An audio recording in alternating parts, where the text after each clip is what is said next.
The Mongolian gerbil, or Mongolian gerd, is a small rodent belonging to the subfamily Gerbilinae. Their body size is typically 110 to 135 millimeters, with a 95 to 120 millimeter tail and a body weight of between 60 and 130 grams. At least, according to the so-called experts at Wikipedia. But what they probably won't tell you is that under that fur can be a ferocious friend, and a small rodent with a tail can be the savior for us all.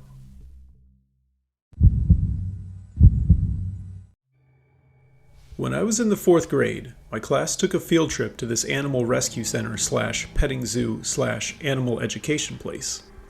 I think it was called something like Jamie's Happy Animal Preserve, but I don't think that was its exact name. Anyway, my best friend Tim and I were sitting together on the bus ride over, and there were about 20 other people, including our teacher and 2 or 3 chaperones. I can't even remember how we came up with it, but Tim and I were joking about seeing the boy-eating gerbils. Our class would be there for about 2 hours, so we'd have plenty of time to see all the animals, which we were pretty sure would include enclosures for rodents. When we got there, we divided into 3 groups and started seeing different exhibits. We could choose our groups, so Tim and I were together. Our group started off by visiting an enclosure which had monkeys in it, and saw this big cage with birds. About 30 minutes later, we came to the rodent area, which was a small shed-like building, and sure enough, there was a cage with gerbils. Tim and I started laughing, and then read the information sign. There were 3 female gerbils named Cookie, Shakira, and Katie. They had to be all female in order to avoid the gerbils from mating. We snickered, then finished reading the sign, which gave basic facts about how big gerbils grew, their natural habitat, what they ate, etc. At this point we realized that the rest of our group had moved on, and around this time a man walked up to us. He looked to be in his 30s and was wearing an outfit like a park ranger, therefore we assumed he was a worker. The man was rather average looking, and nothing immediately stood out to us as odd. He asked us if we were enjoying the exhibits, and we told him, yeah. He saw we were looking at the gerbils, and told us they'd just gotten a few more in, but hadn't had time to put them in the public enclosure area. He asked if we wanted to come with him to see them. I didn't want to get too far away from our group and get in trouble, so I told the man, thank you, but we've got to get back to our group. This is where the conversation started to get stranger. The man said it would be alright since he worked there, and that he'd tell our teacher we were with him the whole time. Tim chimed in and also told the man we needed to go, but apparently he wouldn't accept that answer. The man asked us if there was anything else we wanted to see real quick. I honestly didn't know what to say at this point, I just wanted to leave. I think Tim felt the same way. Tim suggested the man pick up the gerbil, and for some reason he seemed initially reluctant, though a moment later he started trying to open the enclosure. But since we were still on the public side, it didn't open. We became baffled at how an employee wouldn't realize that. After apparently looking for some kind of handle, the man literally got up and climbed over part of the wall that separated our side from the employee's only side. That immediately sketched us out, and without saying a word, Tim and I quickly left the little building. We walked outside and saw our group about 50 feet away, so we ran to catch up. When we got there, our chaperone, who was the mom of one of our classmates, scolded us for running. I was about to just say sorry and leave it at that, but Tim told her there was a guy who was trying to get us to follow him. The chaperone immediately became concerned and had us stay together as she walked around to find an employee. After she found a lady who worked there, she repeated what Tim told her and the employee radioed someone else. 2 other people came over and Tim and I explained what happened in greater detail. They then walked back in the direction of the rodent building. Honestly, I expected that man to have left, but apparently he was still there, as we saw him being escorted outside by the 2 employees. They were walking in the opposite direction to us, presumably to the front entrance where they would make him leave. I'm not sure if the place called the cops, but Tim and I didn't have to talk to anyone else. That didn't stop all our classmates from asking us what happened. Our groups reconvened and they decided we should leave immediately. As it was lunchtime and we had been planning to eat at the little food court area, some of the students loudly protested. Our teacher compromised, and we pulled off and ate at a Wendy's on the way back. We got back to the school and nothing else happened, and we never saw that man again. However, I can't help but wonder what would have happened if Tim hadn't asked him to pick up that gerbil, because that led him to leave temporarily and gave us time to escape. In some way, those gerbils might just have stopped us from being abducted. My name is Kevin, and I'm 16 now. When the events of this story took place, I was 10, and it's still the most terrifying thing that's happened to me. Let me give some backstory. My parents and I live in a 2-story house, and since I'm an only child, there are a few rooms we use as spare bedrooms or office areas. My parents' bedroom is on the 1st floor, while mine is on the 2nd. When I was littler, I was scared to be up there by myself, and I'd frequently come downstairs when I had nightmares. Unfortunately, after this event took place, it became slightly terrifying again. It was 9 o'clock on a Wednesday night, and I had just finished my homework and was getting ready for bed. My parents were downstairs in their bedroom, and I was upstairs in mine. When I was about to brush my teeth, I heard some kind of thumping noise on the roof. Now, we do have squirrels, as well as raccoons and a few other types of small animals around our house, so it wasn't immediately frightening. In my mind, I chalked it up to 2 or more animals having a fight, so I brushed my teeth and walked across the hall into my bedroom. One thing that did make me feel marginally safer was the fact that I kept my pet gerbil Rodney in my bedroom. While it's true that gerbils are diurnal, meaning they mostly come out during the day, I could still hear Rodney moving around intermittently at night. Now, it didn't really bother me or keep me up. On the contrary, I think the background noise helped me fall and stay asleep. I turned the overhead lights off by flicking the switch next to my door, went by Rodney's cage and told him goodnight, and then got into bed. When I laid down, I realized that the noises were still coming from the roof. As I lay there, I started to wonder what specific animal or animals that could be, and what they were doing. I had assumed that one was trying to eat the other one, or 2 animals of the same species were fighting for dominance or mating, but I couldn't figure it out. The thumps seemed to come in spurts, about once each second for 5 seconds, and then a longer pause.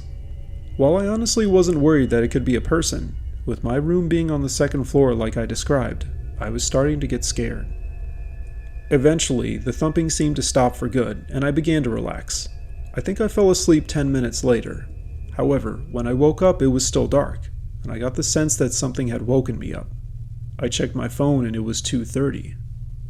I sat up in bed, confused. A moment later, I heard Rodney squeaking loudly, so I figured it was the squeaking that woke me up. I laid back down and tried to go back to sleep, but Rodney kept squeaking. Finally, I sat back up and turned on the light on my phone. There was Rodney in his cage, seemingly trying to claw his way out on one of the sides. I kept shining my phone on him for like 30 seconds, still reluctant to get out of bed. Finally, when he didn't stop, I stood up and walked over to turn the lights on. My room lit up and Rodney quieted down. I talked to him in a calm voice and inspected the cage for whatever might have made him upset. What I saw next is forever burned into my retinas. When I looked up, time froze as I saw a man standing inside of my closet. The closet doors were mostly closed, but I could still see him through the tiny gap between them. I couldn't really make out any of his features, but I could tell he was looking at me. I probably stood there for less than 10 seconds, but it felt like an hour. I'm still not sure how, but I summoned the courage to walk away and play it off like I hadn't just seen that man. I calmly opened and closed my door, but when I got to the stairs, I booked it, almost tripping twice. I slammed open my parents' door, yelling like a maniac. My mom immediately wrapped her arms around me and then dialed 911 as my dad rushed upstairs screaming. I expected to hear the sounds of my dad confronting that man, but instead he just kept screaming as several loud bangs echoed down the stairs. He was opening doors and going from room to room, but apparently the man wasn't there. My dad ran back downstairs and started throwing open the doors on the 1st floor, but the man wasn't there either. Then he checked the back door, which was unlocked. He looked through the blinds on the window before pulling open the door forcefully and running outside, but the man wasn't in our backyard. The cops showed up 5 minutes later and did a thorough search of both our house and yard as well as our neighbors' yards. They didn't find the man. What made the situation slightly more terrifying was the fact that the man hadn't come in my bedroom window as we had expected. He didn't even leave that way either. He must have entered our back door at some point, walked up to my room after I fell asleep, and then ran down the stairs immediately after I ran down. I guess that man didn't feel confident opening my window and escaping via the roof quickly enough, but I have no idea. Neither me nor my parents could remember who used the back door last, but I'm pretty sure my dad blames himself since he'd almost always check that the doors were locked before heading to bed. Now I consider our neighborhood to be safe, and why that man targeted our house, I don't know. Maybe he had been going from house to house, checking for unlocked doors. But the biggest question I have was, what that man's intentions were. Was he just there to steal stuff, or was he planning to do something to me? Was he planning to attack me when he ran down the stairs after me? I know I'll never know, but I am eternally grateful for Rodney. If he hadn't woken me up and kept squeaking, I wouldn't have realized that man was standing in my closet, and who knows what he would have done.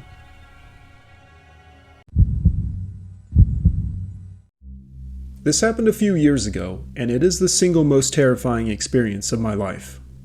Maybe it's not the best idea to share it here, but I want to get it off my chest.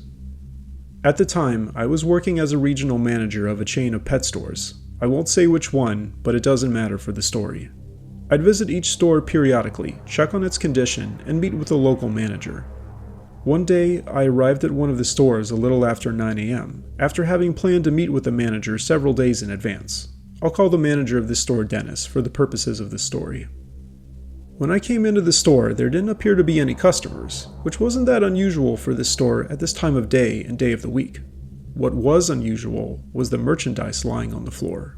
It looked like someone had knocked over most of the items at two of the cash registers, including cabinets of dog treats, and hadn't made an effort to clean it up.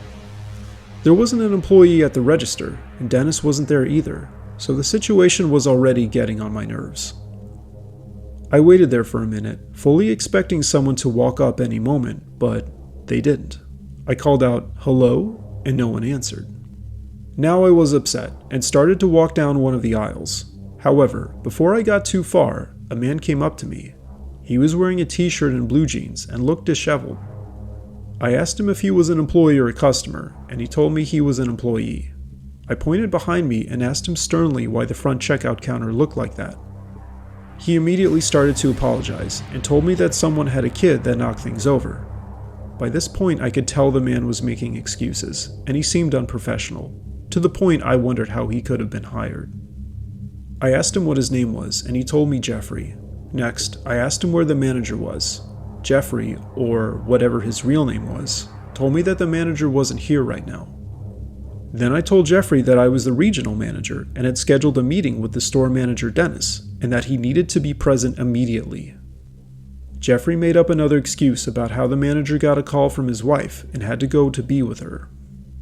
Now I was doubting this guy worked here, and I was trying to piece together the situation. That's when I saw it.